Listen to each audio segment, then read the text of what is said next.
ये फिल्म की कहानी एक ऐसे लड़के के बारे में है जो अपनी आत्मा का सौदा शैतान के साथ कर देता है, जिसके बाद उसे मिलती है घोस्ट राइडर की शक्तियाँ और अपनी इन शक्तियों का इस्तेमाल वो किस तरह से करता है, चलिए जानते हैं आज की इस कहानी से। फिल्म की शुरुआत एक आदमी को दिखाते हुए होती है जिसका नाम होता है कार्टर स्लेड, जो कि एक घोस्ट राइडर था। वो एक शैतान के लिए काम करता था जिसका नाम था मेफिस्टो, और घोस्ट राइडर का काम जहन्नुम से भागी हुई आत्माओं को पकड़कर उन्हें खत्म करना था। लेकिन स्लेड बाद में मेफिस्टो को धोखा दे देता है और सैन रेगेंजास कॉन्टेक्ट देकर यहाँ से हमेशा के लिए भाग जाता है। अब सैन रेगेंजा कॉन्टेक्ट किया था, इसके बारे में हम आगे जानेंगे। खैर सीन चेंज होता है और हम 17 साल के एक लड़के जॉनी ब्लेज को देखते हैं। वो अपने डैड के साथ तरह तरह के मोटरसाइकिल स्टंट किया करता था। इसके बाद ये दोनों बाप बेटे अपने गैराज में अपनी अपनी बाइक से ठीक कर रहे होते हैं। तभी यहाँ पर एक लड़की आती है जिसका नाम रोक्सेन होता है। दरअसल ये जॉनी की गर्लफ्रेंड थी। फिर ये दोनों वहाँ से निकलकर एक पेड़ के नीचे बैठकर बातें करने लगते हैं। रोक्सन के पिता जॉनी को बिल्कुल पसंद नहीं किया करते थे, इसीलिए रोक्सन के फादर अपनी बेटी को लेकर यहाँ से शहर जा रहे थे। रोक्सन ये बात जॉनी को बता देती है, इसलिए ये दोनों यहाँ से भागने का प्लान बनाते हैं। इसके बाद जॉनी जब अपने फादर के साथ घर होता है तो उसे कूड़े में अपने फादर की मेडिकल रिपोर्ट मिलती है, जिससे उसे पता लगता है कि इसके फादर को कैंसर है। वो ये रिपोर्ट देखकर काफी हैरान हो जाता है। इसके बाद जॉनी गैरेज में जाकर अपनी बाइक को ठीक करने लगता है और तभी यहाँ पर एक आदमी आता है जिसका नाम मेफिस्टो होता है। वो यहाँ पर जॉनी से एक सौदा करने के लिए आया था। वो कहता है कि मैं तुम्हारे डैडी का कैंसर ठीक कर सकता हूँ, लेकिन बदले में तुम्हें अपनी आत्मा को बेचना होगा। साथ ही मेफिस्टो जॉनी को एक कॉन्ट्रैक्ट भी देता है जिस पर गलती से जॉनी का खून गिर जाता है और इसीलिए जॉनी का शैतान के साथ सौदा हो जाता है। अगली सुबह जब जॉनी उठता है तो उसके फादर एकदम ठीक होते हैं।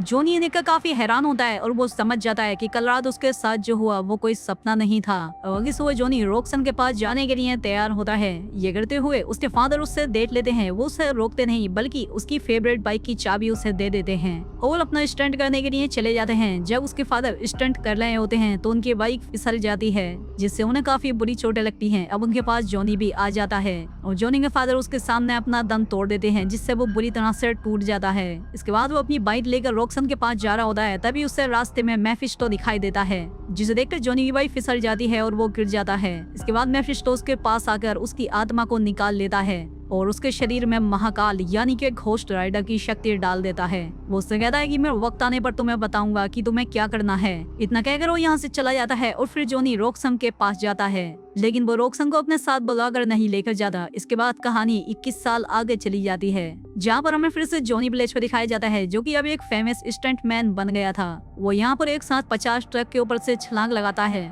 वो इतने खतरनाक स्टंट करता था कि सभी लोग उसके लिए पागल रहते थे। इसके बाद जॉनी और उसका फ्रेंड मैक दोनों जॉनी के घर पर होते हैं। वो जॉनी से कारों का स्टंट ना करने के लिए कहता है, लेकिन जॉनी इसका कोई जवाब नहीं देता। मैक को जॉनी की बहुत परवाह थी, इसलिए वो उससे प्रॉमिस करवाता है कि वो स्टंट में कारों का इस्तेमाल नहीं करेगा। दूसरी तरफ हमें टेक्सास शहर में मेफिस्टो के बेटे ब्लैक हार्ट को दिखाया जाता है, जो कि धरती पर एक कॉन्ट्रैक्ट को लेने के लिए आया था। वो यहाँ आकर सीधा एक क्लब में जाता है। वो क्लब में सभी लोगों को मार देता है और यहाँ अपने 3 साथियों को बुलाता है, जिनका नाम एबिगोर, वेलो और ट्रेसील होता है। ये तीनों एंजल होते हैं और इन तीनों में अलग अलग शक्तियां थी। ब्लैक हार्ट उनसे उस कॉन्टेक्ट को ढूंढने के लिए कहता है, जो कि ये केयरटेकर के पास था, लेकिन वो कौन है इन्हें ये नहीं पता था। फिर क्लब के बाहर ब्लैक हार्ट के डैड मेफिस्टो आ जाते हैं। वो उसे ऐसा करने से मना करते हैं, लेकिन ब्लैक हार्ट मेफिस्टो से ज्यादा ताकतवर था, इसीलिए वो उनकी बात नहीं मानता। मेफिस्टो कहता है कि मैंने किसी ऐसे को ढूंढ लिया है जो तुम्हें रोक सकता है और मुझे यकीन है वो तुम्हें जल्द ही ढूंढ कर मार देगा। ये कहकर वो यहाँ से चला जाता है। इसके बाद हमें एक बार फिर से जॉनी ब्लेज को दिखाया जाता है,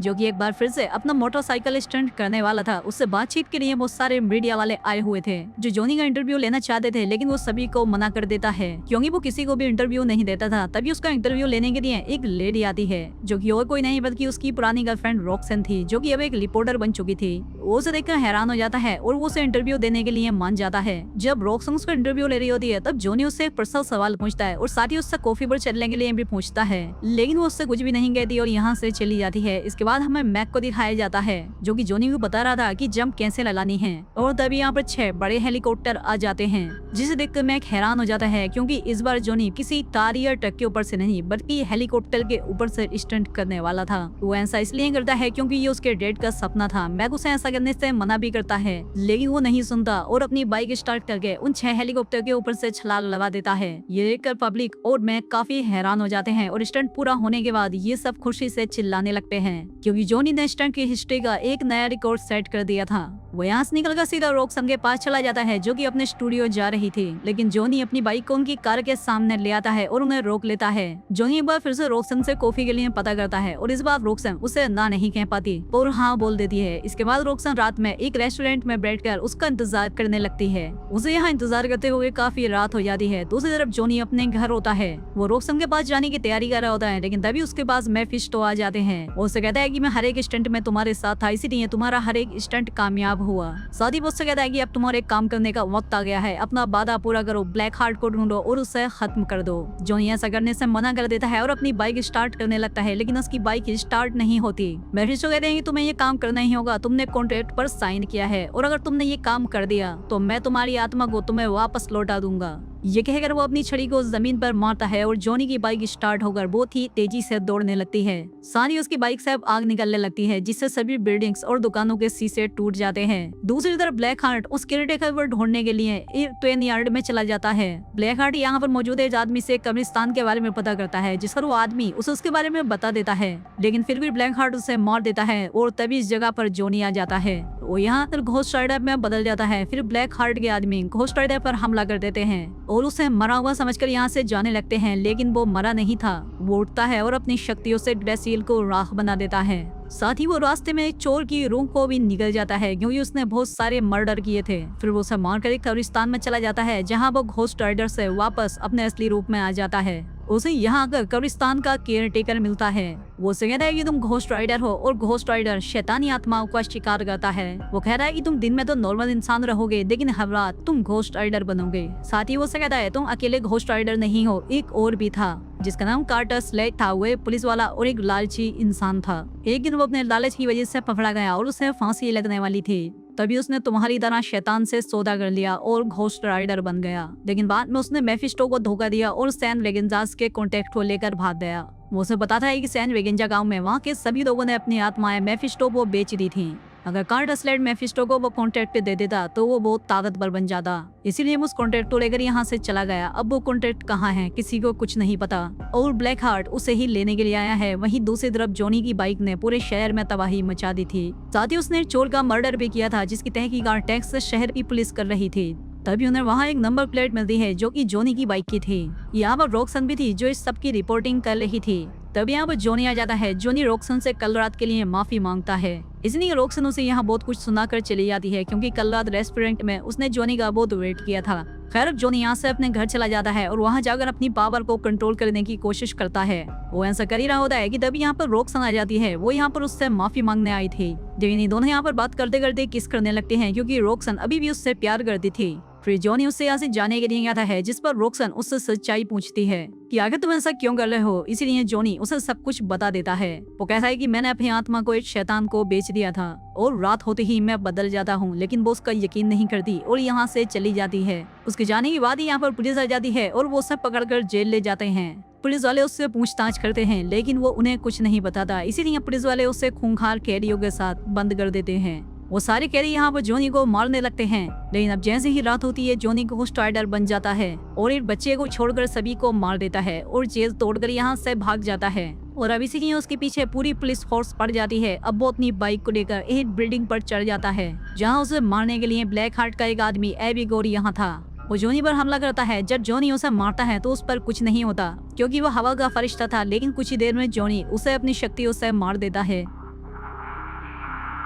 और जाकर पुलिस वालों के सामने खड़ा हो जाता है। अब रॉक्सन भी उसका असली रूप देख लेती है। वो उसके पास आने लगता है, लेकिन पुलिस वाले उस पर गोलियां चलाना शुरू कर देते हैं, जिनका उस पर कोई असर नहीं होता, क्योंकि वो इमोर्टल था, वो मर नहीं सकता था। दूसरी तरफ ब्लैक हार्ट उस केयरटेकर के पास चला जाता है और उन्हें मारने लगता है, ताकि वो उनसे सैन वेगेंजास का कॉन्टेक्ट ले सके, लेकिन वो काफी पिटने के बाद भी उसे वो कॉन्ट्रैक्ट पे नहीं देते। दूसरी तरफ रॉक्सन को भी यकीन हो चुका था कि जॉनी सही कह रहा था, इसलिए वो अगले दिन उससे मिलने के लिए उसके घर चली जाती है, जहाँ उसे जॉनी का दोस्त मैक मिलता है। यहाँ ये दोनों जॉनी के बारे में बात करने लगते हैं। तब यहाँ ब्लैक हार्ट आ जाता है, जो कि मैक को मार देता है और रॉक्सन पर भी अपनी शक्तियों का असर कर देता है। कुछ देर बाद जब यहाँ पर जॉनी आ जाता है तो ब्लैक हार्ट उस पर हमला कर देता है। ब्लैक हार्ट जॉनी से बहुत ताकतवर था, इसीलिए वो उसे उठाकर जमीन पर पटक देता है और उससे उस कब्रिस्तान वाले केयरटेकर से कॉन्ट्रैक्ट लाने के लिए कहता है। साथ ही वो रॉक्सन को अपने साथ ले जाता है, ताकि जॉनी रॉक्सन के बदले वो कॉन्ट्रैक्ट ला सके।